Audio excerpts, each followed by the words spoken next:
प्यारे बच्चों नमस्कार। आज हम कक्षा 8 की विज्ञान का दूसरा पाठ है धातु और अधातु। इसके बारे में हम अध्ययन करेंगे। इस अध्याय के अंदर हम क्या देखेंगे कि प्रकृति में धातु और अधातु क्या है, इनके भौतिक गुणधर्म क्या होते हैं, इनके रासायनिक गुणधर्म भी क्या होते हैं और अधातुओं के रासायनिक गुणधर्म क्या होते हैं, और हमारे दैनिक जीवन में धातु और अधातु के क्या क्या उपयोग है। उसके बाद में देखेंगे उत्कृष्ट धातुएं क्या हैं और उसके बाद में हम देखेंगे मिश्र धातुएं क्या हैं। तो आइए हम इस अध्याय की शुरुआत करते हैं। तो पहले हम देखते हैं कि धातु और अधातु क्या होती है। तो धातु और अधातु को जानने से पहले आप अपने आसपास बहुत सारी वस्तुएं जिनको आप देखते होंगे, स्पर्श भी करते होंगे, तो आप उनकी एक लिस्ट बनाइए। जैसे आप पेन का भी यूज़ डेली करते हैं, किताब हो सकती है, आपकी चेयर, कुर्सी, या आपके आसपास जो भी वस्तुएं, आपकी रसोई में जो बर्तन है वो, और जो गाड़ी है, इन सब का आप एक लिस्ट बनाइए और उसको आप उसके अंदर देखेंगे आप कि कौन सी धातुएं हैं, तो इनके अंदर कौन सी धातुएं हैं, कौन सी अधातुएं हैं। अब ऐसे तो आपको पता चलेगा नहीं कि इसके अंदर कौन सी धातु है, कौन सी अधातु। तो उनको जानने के लिए, ये सारी वस्तुएं कौन कौन सी धातु हैं, कौन कौन सी अधातु हैं, इनको जानने के लिए हम इनके गुणधर्म पढ़ेंगे। धातुओं के भी गुणधर्म होते हैं और अधातुओं के भी गुणधर्म होते हैं। गुणधर्म मतलब उनका क्या क्या गुण है जिसके कारण उनको हम पहचान सकते हैं। तो सबसे पहले हम देखेंगे कि धातुओं के गुण क्या क्या है। यदि वो गुण उनके अंदर मिल जाएंगे, जब जैसे आपके पास कोई पेन है और इस पेन के वो गुण आपको धातु में मिल जाएंगे तो वो धातु है, और यदि नहीं मिलते हैं तो वो अधातु है। तो हम पहले देखते हैं इनके गुणधर्म। गुणधर्म से पहले ये सारणी दी गई है नीचे, हम देखते हैं। ये तांबे का लोटा वो चमकदार होता है या चमक रहित। तो आपने देखा होगा तांबे का लोटा होता है वो चमकदार होता है। एल्यूमिनियम का भी होगा, वो भी चमकदार। कोयले का चूर्ण होता है वो चमक रहित होता है। आपने भी देखा होगा जब कोयले का चूर्ण होता है उसमें किसी तरह की चमक नहीं होती है, और मिट्टी में भी किसी तरह की चमक नहीं होती है, और लकड़ी की कुर्सी होती है उसके अंदर भी चमक नहीं होती है। तो हम देखेंगे कि धातुओं के कौन कौन से गुणधर्म हैं और अधातुओं के कौन कौन से गुणधर्म हैं। तो आइए इसकी शुरुआत करते हैं। इनमें से जो पिछले हमने सारणी पढ़ी थी, इनमें से कुछ पदार्थ धातु और कुछ अधातु हैं। वे पदार्थ जो चमकीले होते हैं और सामान्यतः धातु होते हैं, और वे पदार्थ जो चमक रहित होती है, चमक रहित मतलब उसके अंदर किसी भी तरह की चमक नहीं होती है, वो चमकीला नहीं होता है, वो चमक रहित होता है, तो वो अधातु होते हैं। पृथ्वी की भूपट्टी पर कुछ धातु जैसे सोना, प्लेटिनम, कुछ अधातु जैसे सल्फर, हाइड्रोजन आदि।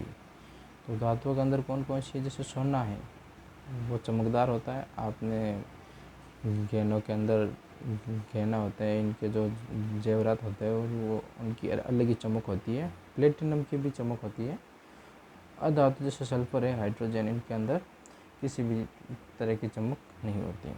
तत्व स्वतंत्र रूप में जब अधिकांश धातुएं और अधातु संयुक्त अवस्था में ऑक्साइड, कार्बोनेट, सल्फाइड तो सल्फाइड के रूप में पाई जाती है। एल्यूमिनियम, लोहा, मैग्नीज, ऑक्सीजन एवं फास्फोरस संयुक्त अवस्था में पाए जाते हैं। आइए धातु और अधातुओं के अन्य गुणों की जानकारी करते हैं। तो हम पहले देखेंगे धातुओं के भौतिक गुणधर्म, कि धातु के कौन कौन से गुणधर्म होते हैं जिसके द्वारा हम उनको पहचान लेते हैं कि ये धातु है और ये धातु नहीं है। तो ये पहले हम देखते हैं धातुओं के भौतिक गुणधर्म। तो हम सबसे पहले देखेंगे धातुओं के भौतिक गुणधर्म के अंदर उनकी भौतिक अवस्था। तो सबसे पहले क्या देखेंगे कि धातुओं की भौतिक अवस्था कैसी होती है। तो भौतिक अवस्था मतलब उसका स्वरूप, बाहर से उसका स्वरूप कैसा है। तो सबसे पहले देखेंगे कि धातुओं की भौतिक अवस्था में धातुएं हमेशा ठोस रूप में पाई जाती हैं। धातुएं ठोस रूप में पाई जाती है। एक इसका अपवाद होता है मरकरी, ये पारा, इसको Hg भी लिख सकते हैं या इसको मरकरी भी कहते हैं। ये द्रव अवस्था में पाई जाती है, ये आप याद रखना। ये तो है तो धातु ही, पर ये इसका अपवाद है। बाकी सब धातुएं ठोस अवस्था में पाई जाएगी और ये पारा ये द्रव अवस्था में पाया जाएगा। तो पारा द्रव अवस्था में क्यों पाया जाता है इसका हम बाद में अध्ययन करेंगे। ये पारे का स्पर्श कोण होता है वो 90 डिग्री से ज़्यादा होता है। तो ये उसका हम अलग वीडियो के अंदर इसका वीडियो बनाएंगे, तब हम देखेंगे कि पारा द्रव अवस्था में क्यों होता है। और ये पारा हमें भिगो नहीं सकता, ये द्रव अवस्था में होने पर भी हम भीगते नहीं है, इसका हम बाद में अध्ययन करेंगे। दूसरा होता है कि धातुओं के रंग क्या है। तो धातुओं के अंदर ये सामान्यतः ग्रे रंग की पाई जाती है और रंगहीन होती है, ज़्यादा रंग नहीं होता। ये ग्रे को जैसे धूसर रंग, ये धूसर रंग में पाई जाती है। आपने देखा होगा जैसे लोहे का रंग देखा होगा, वो ग्रे धूसर रंग का ही होता है। चमक, तो धातुएं चमकदार होती हैं, इनके अंदर चमक पाई जाती है, धातुएं चमकीली होती है। आप देखना सोना, चांदी, प्लेटिनम और भी जो भी धातुएं हैं उनके अंदर चमक पाई जाती है। अब ये चमक क्यों पाई जाती है इसका भी आपको पता होना चाहिए। क्योंकि धातुओं की जो सतह होती हैं, ये जैसे हमने मान लिया ये सोना है, तो इनकी सतह होती है, जब प्रकाश की किरण इनकी सतह से टकराती है तो टकराने के पश्चात ये पुनः परावर्तित हो जाती है या फिर पुनः उसी दिशा में चली जाती है। जब इस सोने की पन्नी पर कोई प्रकाश टकराएगा और वो टकराने के पश्चात आपकी आंखों में आएगा तो आपको एक चमक उत्पन्न होगी, तो वो इसी कारण चमक उत्पन्न होती है। और सबसे ज़्यादा चमक इसमें होती है सोने में, और उसके बाद और कुछ भी धातुएं आ जाती है, बाकी सबसे ज़्यादा चमक सोने में होती है। तो जो धातु जितना अधिक परावर्तन करेगी वो उतनी ही अधिक चमकीली दिखाई देगी। चौथा आता है कि कठोरता, धातुओं के अंदर कठोरता होती है या नहीं होती। तो हमने पहले भौतिक अवस्था में देखा था कि धातुएं ठोस अवस्था में पाई जाती हैं, तो इसके अंदर भी देखेंगे कि धातुएं कठोर होती है पर 3 धातुएं, एक तो होती है सोडियम, पोटेशियम, सोडियम को Na द्वारा, पोटेशियम और ये लिथियम, ये तीनों धातुएं ठोस अवस्था में नहीं पाई जाती। ठोस अवस्था में तो होती है पर इतनी अधिक ठोस अवस्था में नहीं पाई जाती। इनको हम चाकू के द्वारा काट भी सकते हैं। तो धातुओं के अंदर कठोरता पाई जाती है। आप देख सकते हैं, आप जैसे कोई लोहे का बर्तन ले लीजिए या लोहे की वस्तु लीजिए, आप उसको काटेंगे तो आपसे नहीं कटेगी। आप चाहे स्टील, एल्युमिनियम, कोई भी ऐसी धातु लेंगे तो आप उनको नहीं तोड़ सकते, वो अत्यधिक कठोर अवस्था में पाई जाती है। परंतु ये सोडियम है, पोटेशियम है, इनको आप चाकू से भी काट सकते हैं। पांचवा गुण है इनका ध्वनिकता मतलब जब वो आपस में टकराएगी तो ध्वनि उत्पन्न करेगी, तो ये ध्वनिकता का गुण है। तो आपने अधिकतर देखा होगा आपके विद्यालय के अंदर जब स्कूल की घंटी बजाते हैं तो हमेशा एक ध्वनि उत्पन्न होती है। आपके घरों में भी जो बर्तन होते हैं जो आपस में या नीचे गिर जाते हैं या फिर उनके बीच कुछ टक्कर हो जाती है तो वो ध्वनि उत्पन्न करते हैं। तो इसके अंदर यही होगा कि धातुएं ध्वनिकता होती है, मतलब ध्वनि उत्पन्न करती है। ठीक है, तो यह आ गया ध्वनिकता। तो ध्वनिकता होती है किसके अंदर, धातुओं के अंदर। अब आएगा घनत्व। तो धातुओं का घनत्व धातुओं का घनत्व अधिक होता है। घनत्व अधिक। अब आप घनत्व का मतलब समझिए। घनत्व का अर्थ यही होता है, जैसे नॉर्मल समझ लीजिए कि उसको क्या, घनत्व का अर्थ होता है अणुओं का पास पास होना। जितने अणु पास पास होंगे उसका घनत्व उतना ही अधिक होगा। आपने देखा होगा ठोस जो भी वस्तु है वो बिल्कुल पास पास होती है, तो इसीलिए वो कठोर होती है। तो घनत्व का यही, इनके घनत्व अधिक होते हैं या फिर इनके घनत्व उच्च होते हैं। अगला हम देखेंगे गलनांक। गलनांक क्या होता है? गलनांक ये वह ताप है जिस पर कोई अवस्था ठोस से उसको द्रव अवस्था में परिवर्तित किया जाता है, तो उसका गलनांक क्या है। जैसे कोई पदार्थ है जो ठोस पदार्थ है, उसको हम द्रव अवस्था में बदलेंगे तो वो उसका गलनांक कहलाता है। अब वो गलनांक बिंदु कब कहलाता है? जैसे कोई ठोस है, उसको आप कितने डिग्री टेम्परेचर पर गर्म करते हैं कि इतने डिग्री टेम्परेचर पर वो गर्म करने पर वो द्रव अवस्था में बदल जाता है, तो उसका गलनांक बिंदु कहलाता है। तो धातुओं के अंदर गलनांक उच्च होते हैं। उच्च कैसे होते हैं? तो आप भी देख लीजिए, जैसे लोहे को आप कितनी देर तक गर्म करेंगे तो तब वो पिघल जाता है। तो लोहे को काफ़ी देर तक गर्म करना पड़ता है, बहुत ज़्यादा गलनांक होता है, तो इनका गलनांक हमेशा उच्च होता है। पर इसके अंदर आता है गैलियम।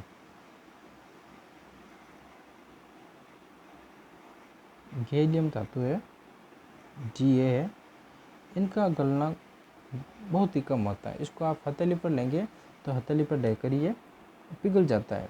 तो ये इसलिए पिघल जाता है क्योंकि इसका गलनांक कम होता है। यदि आपको एग्जाम पूछ ले कि गैलियम क्यों पिघल जाता है, तो गैलियम इसलिए पिघल जाता है क्योंकि इसका गलनांक बहुत कम होता है और सामान्यतः धातुओं का गलनांक हमेशा उच्च होगा। अगला है ऊष्मीय चालकता है, मतलब ऊष्मा का चालन करेगी या नहीं करेगी।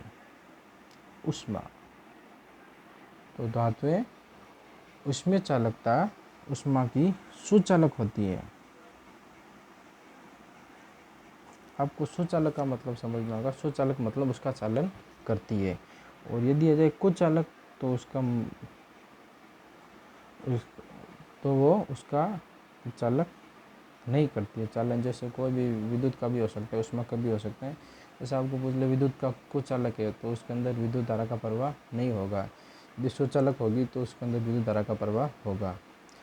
तो सुचालक का मतलब धातुएं ऊष्मीय चालकता की सुचालक होती हैं या ऊष्मा की सुचालक होती हैं। तो इसको आप एक उदाहरण के द्वारा भी समझ सकते हैं। सामान्यतः आपने देखा होगा, आप आपके अपने घरों में जब हम खाना ना बनाया जाता है तो स्टील के बर्तन होते हैं, जो स्टील के हो गए वो एल्यूमिनियम के होंगे, तो वो गर्म हो जाते हैं। तो यही ऊष्मा का सुचालक है। तो इसका एक प्रयोग और देखते हैं। आप एक लोहे की छड़ लीजिए, ये लोहे की छड़ ले ली आपने, और इधर से इसको गर्म कीजिए। ये जैसे जैसे गर्म होगा वैसे वैसे ये इधर तक ये पूरा गर्म हो जाएगा। तब आप यहाँ पर हाथ लगाएंगे तो आपको भी यहाँ गर्माहट उत्पन्न होगी या आपको गर्म लगेगा। इसका मतलब ये ऊष्मा का चालन करेगी। और आपने देखा होगा, जैसे आपके घरों के अंदर जैसे कुकर होते हैं तो उनका हैंडल जो होते हैं वो प्लास्टिक के होते हैं और कई के कुछ लकड़ी के होते हैं। तो जब कुकर गर्म हो जाता है, और कुकर गर्म होने पर भी जो उसका आता है वो गर्म नहीं होता। जो प्लास्टिक का होगा वो भी गर्म नहीं होगा, और जो लकड़ी का होगा वो भी गर्म नहीं होगा। तो ऐसा क्यों? तो ऐसा इसलिए कि वो धातुएं नहीं है, तो वो ऊष्मा का चालन नहीं करेगी। प्लास्टिक धातुएं, लकड़ी भी धातु के अंदर नहीं आती है, और इसके अंदर ये इसके साथ यदि वो लोहे का होता, एल्यूमिनियम का होता, तो वो भी उसके साथ साथ गर्म हो जाता। तो आपको यही याद रखना है कि ऊष्मीय चालकता, तो धातुएं ऊष्मा की चालक करती हैं। दूसरे और एक पॉइंट है आघात वर्धनीयता।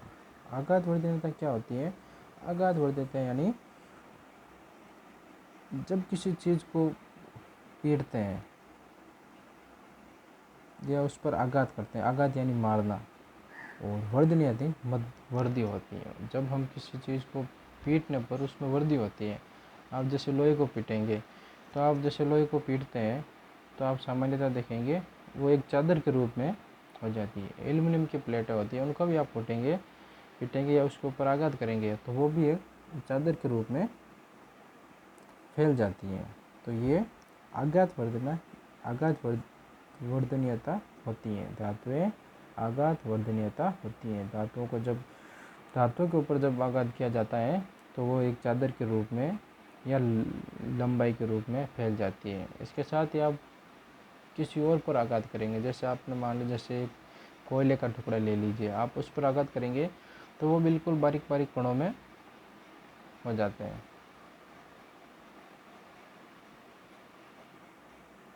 अश्व है विद्युत चालकता। विद्युत चालकता यानी विद्युत धारा का प्रवाह।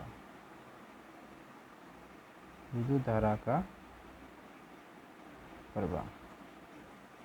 तो धातुएं विद्युत धारा का प्रवाह करती है, विद्युत की सुचालक होती हैं, और सबसे ज़्यादा सुचालक होती है अब चांदी। चांदी के अंदर विद्युत का ज़्यादा मतलब चालन होता है। आप देखेंगे आपके घरों के अंदर जो लाइट आती है वो तांबे के तार के अंदर होती है। तो तांबा भी एक धातु है, ये भी विद्युत का चालन करता है, ये भी विद्युत का सुचालक होता है। पर चांदी है जो तांबे से ज़्यादा सुचालक होती है। फिर भी हम चांदी का उपयोग नहीं करते हैं क्योंकि चांदी बहुत महंगी होती है, इसके लिए इसका उपयोग नहीं किया जाता है। तन्यता यानी किसी चीज़ को खींचने पर वो तार के रूप में बदल जाती है तो वो तन्यता कहला देती है। ये सबसे ज़्यादा तन्य होता है सोना। आप सोने के जो मतलब 1 ग्राम का भी टुकड़ा होगा तो आप उसको बहुत पतले लंबे तार के अंदर बदल सकते हैं। ये सबसे ज़्यादा अतन्य होती हैं और धातुएं भी अतन्य रूप में होती हैं। तो हम देखेंगे इसके अंदर धातु का वो गुण जिसके कारण उसे खींचने पर आसानी से तार में बदल जाता है तो वो तन्यता कहलाती है। इससे पता जो कठोर चमकीला आघात वर्धनीय तन्य ध्वनिक उष्मा विद्युत के सुचालक होते हैं वो धातुएं कहलाते हैं। तो धातुओं के गुणधर्म हमने पढ़ लिया। तो हमारे अब आप जो भी अपने आसपास की चीज़ें देखेंगे उसके अंदर आप देखना वो कठोर होगी तो वो धातु होगी, चमकीली होगी तो वो भी धातु होगी, आघात वर्धनीय तन्य ध्वनिक उष्मा ये सब गुण यदि उसमें होंगे तो वो धातु होगी। नेक्स्ट वीडियो के अंदर हम देखेंगे अधातुओं के भौतिक गुणधर्म क्या क्या होते हैं। धन्यवाद।